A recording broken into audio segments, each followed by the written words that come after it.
بسم اللہ الرحمن الرحیم۔ السلام علیکم۔ آپ دیکھ رہے ہیں DDP انالیٹیکا۔ الیکشن کمیشن نے بالآخر آج اپنا فیصلہ سنا دیا اور پنجاب اسمبلی کے جو 25 ارکان جو کہ ڈیفیکٹ کر گئے تھے، جنہوں نے کہ PTI کے ساتھ ہوتے ہوئے یا PTI سے تعلق رکھنے کے باوجود انہوں نے PMLN کا ساتھ دیا، اور آج الیکشن کمیشن نے ان کو فارغ کر دیا۔ ان کے ووٹ تو پہلے ہی کاؤنٹ نہیں ہو رہے تھے، ان کے بارے میں سپریم کورٹ نے فیصلہ دے دیا تھا آرٹیکل 63 کے تحت کہ ان کے ووٹ کاؤنٹ نہیں ہوں گے، لیکن اس کے ساتھ ساتھ آج ان کو ڈی سیٹ بھی کر دیا گیا۔ اس کا مطلب یہ ہے کہ ان کی پروونشل اسمبلی کی رکنیت جو ہے وہ ختم ہو چکی ہے۔ اب 25 سیٹیں جو PTI کی تھیں وہ خالی پڑی ہوئی ہیں، اور صورتحال یہ ہے کہ 197 ووٹ لیے تھے حمزہ شہباز نے، جس کی بنیاد پہ وہ ان کو وزیر اعلیٰ بنایا گیا، اور وہ وزیر اعلیٰ بننے کا بھی جو ان کا حلف اٹھانا وغیرہ وہ ساری متنازع سی چیزیں ہیں، ایک عجیب قسم کا تماشا بنا رہا۔ اب 197 جو ووٹ لیے اس میں سے اگر آپ 25 سے نکال دیں تو پیچھے 172 رہتے ہیں، جبکہ 186 ان کو ووٹوں کی ضرورت تھی میجورٹی حاصل کرنے کے لیے، اگر ہم سارے ووٹوں کو کاؤنٹ کریں۔ تو اس لحاظ سے PTI کا یہ خیال ہے کہ یہ 25 لاء میکرز یا 25 ممبر پروونشل اسمبلی اگر ان کی سیٹیں ختم ہو گئی، میں نکل گیا جیسے ہو گیا، تو اب حمزہ شہباز جو ہیں وہ الیکشن ہار گئے اور وہ چیف منسٹر نہیں رہ سکتے۔ الیکشن کمیشن کی یہ ججمنٹ جو ہے وہ تو اپنے طور پہ انہوں نے یہ تو بتا دیا، لیکن یہ فیصلہ ہونا باقی ہے کہ وہ واقعی اب چیف منسٹر رہے یا نہیں رہے۔ اس کے لیے اصولی طور پہ تو جو فیصلہ بظاہر نظر آتا ہے وہ تو یہی ہے کہ وہ چیف منسٹر نہیں رہے، لیکن باصورت چونکہ وہ اس طرح اس چیز کو تسلیم کرنے کو تیار نہیں ہیں تو اس کا کوئی حل نکالنا ہوگا۔ لیکن PTI اس حل کے لیے وہ لاہور ہائی کورٹ میں چلے گئے ہیں۔ لاہور ہائی کورٹ اس کا فیصلہ کرے گا کہ یہ الیکشن جو کہ 25 ووٹس کے بغیر اب ہوا، اس کی حیثیت کیا رہی، کیا حمزہ شہباز اس کے نتیجے میں آج بھی چیف منسٹر ہیں یا نہیں ہیں، اور اگر نہیں ہیں تو پھر آگے اس کا طریقہ کار کیا ہوگا۔ اس سلسلے میں چودھری پرویز الہی جو کہ اس وقت اسپیکر ہیں پنجاب اسمبلی کے، وہ بھی چونکہ کینڈیڈیٹ تھے چیف منسٹرشپ کے، تو وہ بھی چلے گئے ہیں کورٹ میں اسی کے خلاف۔ اس کے علاوہ عمر سرفراز چیمہ جو کہ اس وقت گورنر تھے، وہ بھی یہ کہتے ہیں کہ ان کو غیر قانونی طریقے سے گورنرشپ سے ہٹایا گیا، لہٰذا یہ ان کا رائٹ ہے کہ ان کو واپس انسٹال کیا جائے، اور وہ بھی اپنا کیس لے کے عدالت میں لاہور ہائی کورٹ میں چلے گئے ہیں، جس میں کہ انہوں نے فیڈرل گورنمنٹ کو ایک طرح کا جواب دہ بنایا اس میں۔ اب جہاں تک تعلق ہے الیکشن کمیشن کا، انہوں نے کہا ہے کہ چونکہ انہوں نے اپوزنگ کینڈیڈیٹ کو ووٹ دیے تھے تو وہ اس سے یہ واضح ہوتا ہے کہ PTI کو ہوتے ہوئے ہی انہوں نے ووٹ دیے۔ اب اگر PTI کی طرف سے ان کو کوئی ہدایات ملی تھیں یا نہیں ملی تھیں، انہوں نے کہا جی ہم اس بحث میں نہیں پڑھنا چاہتے، کیونکہ اس طرح کے کام جو کہ یہ لوٹاکریسی ہے، جس میں کہ لوگ قیمت وصول کر کے اپنی وفاداریاں بدلتے ہیں، یہ ایک کام ہی غلط ہے، اور اس کی وجہ سے ہماری جمہوریت خطرے میں ہے۔ پارٹیوں کی پوزیشن بے وفا لوگوں کی وجہ سے بلا وجہ خراب ہوتی ہے۔ لہذا ان حالات میں یہ ضروری ہے کہ بجائے تفصیلات یہ چیک کریں کہ پارٹی نے کیا ہدایات دی تھیں، ان لوگوں کو فارغ کیا جاتا ہے، یعنی ان کی رکنیت جو ہے وہ ختم کر دی گئی ہے۔ یہی وہ نتیجہ ہے جس پہ پہنچے۔ غالباً الیکشن کمیشن جو ہے وہ انتظار کر رہا تھا سپریم کورٹ کے فیصلے کا، اور سپریم کورٹ کا جب فیصلہ آ گیا تو اس کے بعد میں سمجھتا ہوں کہ اس میں کوئی بھی ابہام باقی نہیں رہتا۔ اب جو ڈیکلریشنز وغیرہ اس میں اسمبلی میں جو سیٹوں کے ویکنٹ ہونے کی کرنی ہے، وہ میرا خیال ہے وہ وہاں پہ جو اسپیکر ہیں وہ اس کے اوپر ایکشن لیں گے، لیکن ایک چیز واضح ہے کہ یہ دو فیصلے جو آئے، انہوں نے کم از کم جو ہمارے ملک میں ٹرن کوٹس تھے، جو لوٹے جیسے ہم کہتے ہیں، جنہیں ہم یہ کہتے ہیں کہ وہ وفاداریاں اپنی بدلتے تھے، کم از کم ان کا رستہ روک دیا۔ اور سیاست میں سمجھتا ہوں یہ بہت ہی اہم چیز ہے ہمارے ملک میں، کیونکہ اس سے جمہوریت بالکل ایک تماشا بنی ہوئی تھی، جس کا جی چاہے وہ پیسے کھلا کے کسی کو ملا لے۔ اب یہ لوگ اپنے علاقوں میں جب جاتے ہیں تو وہاں ان کو کیا سلوک ملتا ہے وہ بڑا دیکھنے کی چیز ہے، کیونکہ اگر علاقے کے لوگ ان کو آئندہ الیکٹ نہ کریں تو میرا خیال ہے کہ یہ پھر کوئی بھی شخص اس طرح کا کام نہیں کرنا چاہے گا، وہ اس سے دور رہے گا۔ اب آپ دیکھیے کہ یہ جو ساری سازش ہوئی اس میں ایک ایلیمنٹ تو باہر سے تھا، امریکہ پیسے دیے یا جو بھی انہوں نے کوشش کی، لیکن اصل سازش کے جو سرغنے تھے وہ میں سمجھتا ہوں کہ ہمارے اپنے لوگ تھے، کیونکہ اگر کسی ملک میں آپ کو بے وفا لوگ نہ ملیں تو باہر کے لوگ کبھی بھی اپنی سازش کو کامیابی تک نہیں لے جا سکتے۔ سازشیں اسی وقت کامیاب ہوتی ہیں جب آپ کی اپنی صفوں میں اعلیٰ کار ان کو مل جاتے ہیں۔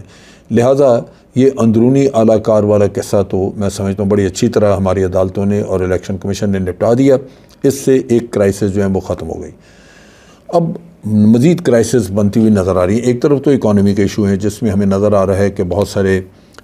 سخت فیصلے کرنے کی ضرورت ہے، لیکن اس سے بڑھ کے وہ فیصلہ کرنا ہے جو کہ الیکشن سے ریلیٹڈ ہے۔ آج عمران خان نے ملتان میں جلسہ کیا جس کی بنیاد پہ یہ کہا جا سکتا ہے کہ آج ہمارے ملک کا سب سے زیادہ پاپولر لیڈر جو ہے وہ عمران خان ہے، لیکن دوسری طرف مولانا فضل الرحمان جا کے کراچی میں تقریریں کرتے ہیں اور وہ یہ کہتے ہیں کہ عمران خان تم کہتے ہو کہ تیرے جانثار ہیں یہ وہ، تو اگر سڑک پہ اکیلا کھڑا ہو تو کوئی کتا بھی آ کے تمہیں نہیں سونگے گا۔ یعنی اس طرح کی گھٹیا باتیں، اور وہ بھی ایک وہ شخص کر رہا ہے جس کی کوئی حیثیت نہیں ہے، جو الیکٹڈ بھی نہیں ہے۔ تو اب ان حالات میں سب سے امپورٹنٹ چیز یہ ہے کہ الیکشن جلدی کروانا، ورنہ ٹرموائل ختم نہیں ہوگا۔ باوجود اس کے کہ ہماری اکانومی کا ایشو بہت اہم ہے اور اس پہ بھی توجہ ہماری ہونی چاہیے، بہت زیادہ توجہ ہونی چاہیے، لیکن اس کے ساتھ ساتھ پولیٹیکل ٹرموائل اس وقت تک نہیں ختم ہوگا جب تک کہ الیکشن کی کوئی تاریخ نہیں دی جائے گی۔ اب یہاں پہ الیکشن کی تاریخ کا قصہ اور پھر پنجاب میں چیف منسٹرشپ کا وہ بھی عدالت میں چلا گیا، لیکن لگتا یہ ہے کہ یہ عدالت میں کیس بھی پھر لٹکا رہے گا اور آپس میں پھر سیاستدانوں کی پرابلم بنی رہے گی، ایک دوسرے کے خلاف ہی اسی طرح چلتے رہیں گے۔ وہ یوں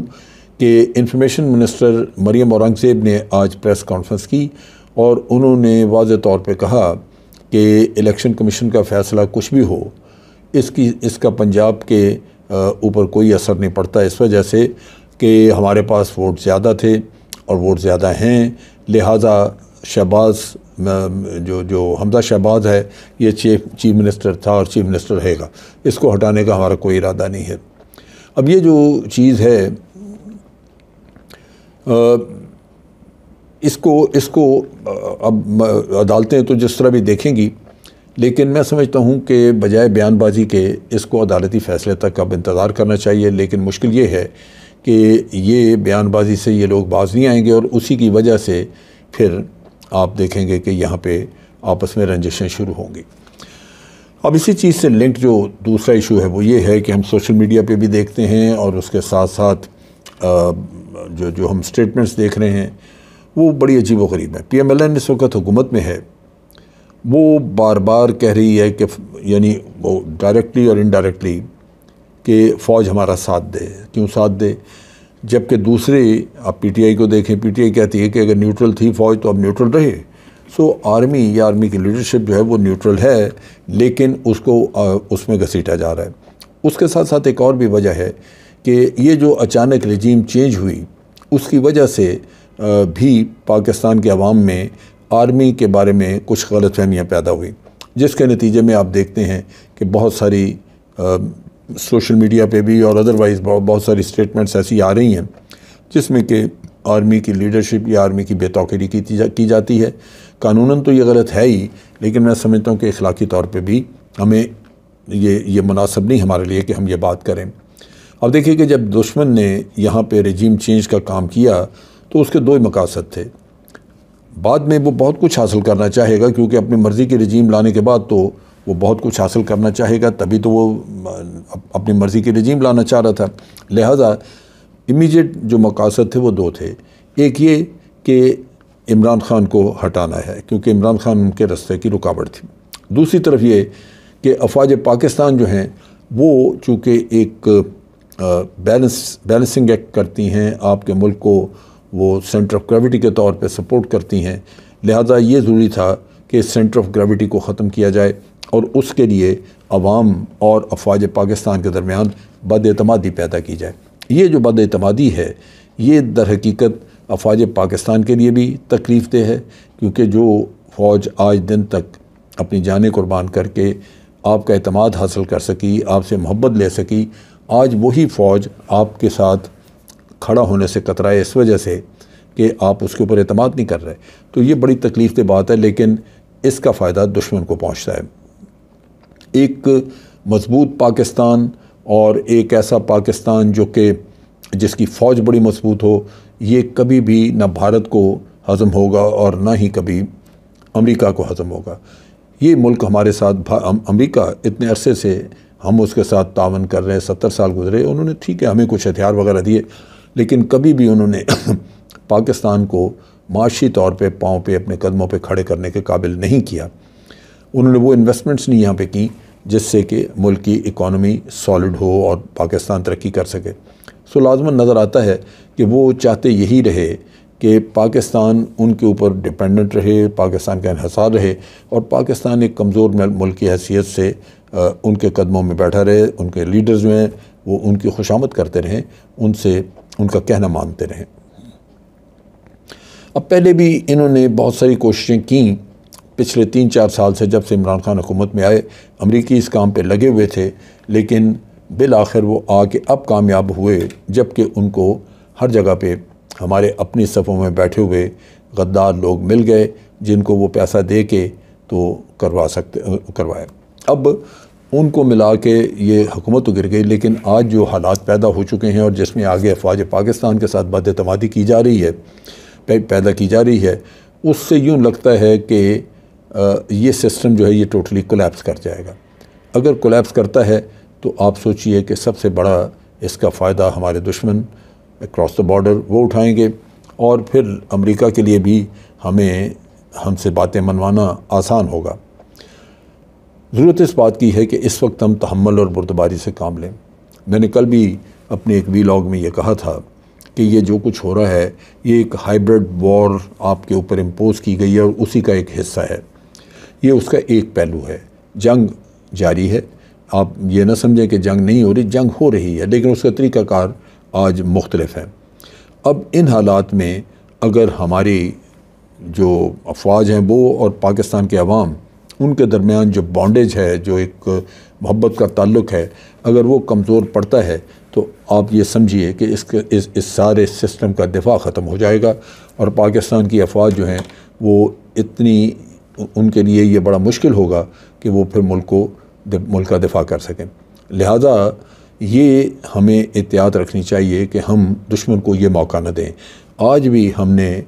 اس طرح کی تنقید اپنی افواج پہ کر کے دشمن کو موقع دیا ہے، وہ لازماً ہماری کمزوریوں کو ایکسپلائٹ کر رہے ہیں اور اس کے ساتھ ساتھ جگہ سائی بھی ہو رہی ہے۔ میرا اپنا اندازہ ہے کہ یہ سارے قصے میں جو بھی چیزیں غلط ہوئیں، یا جیسے ابھی آپ نے دیکھا کہ یہ لوگ جو تھے جنہوں نے وفاداریاں اپنی بیچیں، یہ آہستہ آہستہ سارے معاملات جو ہیں قدرت ان کو خود سامنے لا رہی ہے، اور ان کی وجہ سے وہ قوتیں جو پاکستان کا نقصان کرنا چاہ رہی تھیں یا یہ پاکستان کو اپنا غلام بنانا چاہ رہی تھیں، ان کو اللہ کی طرف سے شکست ہو رہی ہے اور معاملات آپ کے صحیح ڈائریکشن میں جا رہے ہیں۔ یہاں یہ بہت ضروری ہے کہ آرمی کے خلاف جو ایک خفیہ ہاتھ کے ذریعے دشمن نے ایک مہم چلائی ہوئی ہے، اس کو آپ مکمل طور پہ ناکام بنائیں۔ دشمن اپنے جھوٹ اور غلط خبروں کی وجہ سے آپ کے ذہن پہ قبضہ کرنا چاہتا ہے، اور وہی ذہن وہ استعمال کرتا ہے آپ کے ذہن کو افواج پاکستان کے خلاف۔ تو میں سمجھتا ہوں کہ دفاع کے لیے یہ بڑا ضروری ہے کہ ہم ان چیزوں سے گریز کریں اور اپنی آرمی پہ پورا اعتماد رکھیں۔ ہمارا ہمیشہ جو عوام کے ساتھ تعلق رہا وہ یہی ہے کہ ہر مشکل دور اور ہر مشکل وقت میں پاکستان کے عوام نے اپنی آرمی سے امیدیں جوڑیں اور آرمی کی طرف دیکھا، اور آرمی آپ کی امیدوں پہ پوری اترتی رہی۔ آج بھی یہ بانڈیج قائم رہنی چاہیے۔ اگر ہم اپنی ایک دوسرے کے ساتھ محبت، ایک دوسرے کے اوپر اعتماد قائم رکھیں گے تو کوئی وجہ نہیں کہ دشمن کسی بھی وقت ہماری کسی کمزوری سے فائدہ اٹھا سکے۔ یہ وہ گر اور یہ وہ چیز ہے جس کو ہم نے سمجھنا ہے، اور جو بھی آج جھگڑے ہیں، جو بھی اپنے معاملات ہیں سیاسی یا جو بھی، وہ ہم نے کوشش کرنی ہے کہ ان کو پرامن طریقے سے سلجھایا جائے، عدالتوں کے ذریعے یا بات چیت کے ذریعے۔ لیکن اس کے ساتھ ساتھ سب سے امپورٹنٹ چیز، ایک پوائنٹ جس سے اس ملک میں امن رہنے کا سلسلہ آگے چلے گا، وہ ہے جلدی الیکشن۔ اگر الیکشن نہیں ہوں گے تو پھر میرا خیال ہے کہ ہم بڑی ساری مشکلات میں پھنسے رہیں گے۔ یہ بہت ضروری ہے۔ یہ صاحب اقتدار جہاں بھی مقتدر حلقے افواج کے ہوں، سیاستدانوں کے ہوں یا ہمارے بیوروکریسی، اس سب کو اس چیز کا احساس ہونا چاہیے کہ اس ملک کا معاملہ تب جا کے ٹھنڈا ہوگا، بہتر ہوگا، جب یہاں پہ صاف ستھرے الیکشن ہوں گے۔ اس کے لیے ہمیں فوری طور پہ عمل کرنا ہوگا۔ آج کے لیے اتنے ہی۔ افواج پاکستان زندہ باد، پاکستان پائندہ باد۔